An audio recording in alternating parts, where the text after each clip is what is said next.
you, Mr. K, along with several others, accompanied by a TV media group, went to my office and presented this to my receiving clerk. I was not. Sorry. Just a minute. I'm sorry. What was your purpose in giving this to me and in the sealed envelope with the television crew accompanying you? What for? Mr. Presiding Officer, can I explain? No, I'm asking a question. Okay.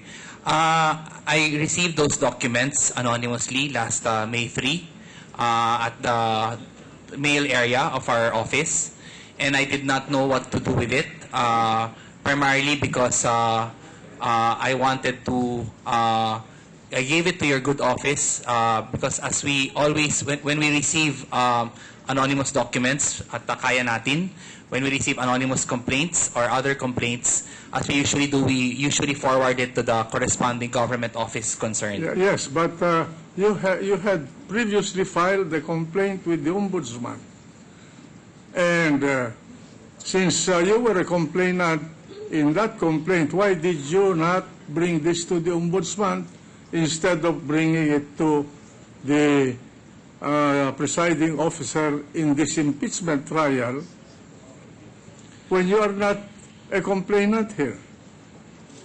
I am very... What was the purpose of that act of yours?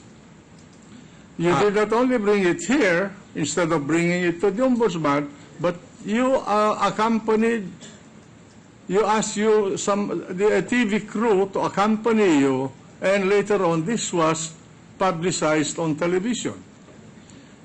Last Sunday, May 6, Your Honor, I was asked by ABS-CBN to be interviewed about my reaction to the $10 million revelation of the Ombudsman.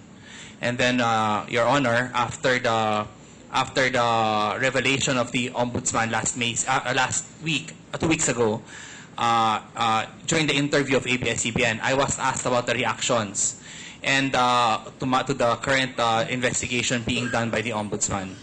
After the whole interview, the last 10 minutes, the reporter asked me particularly if I had received documents or any evidence or additional things that pertaining to this, Your Honor. And then I said, I didn't want to lie. I said that I had received this anonymously.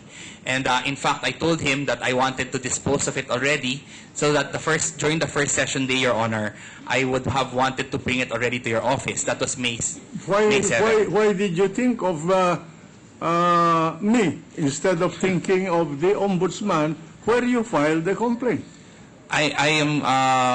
Why? I'm asking you why. I don't know, Your Honor. I just felt that the Senate would be the office that would be... I'm not a lawyer, Your Honor. I felt that the Senate would be in the best position to evaluate this document and see if it can be used or not. And with regard to bringing the television crew, Your Honor, I did not bring any television crew. In fact, they waited for me there, and I was actually surprised. In fact, Your Honor, if I may also explain, I would admit, I would accept your explanation. But why did you bring a TV crew to my office when you delivered this sealed document?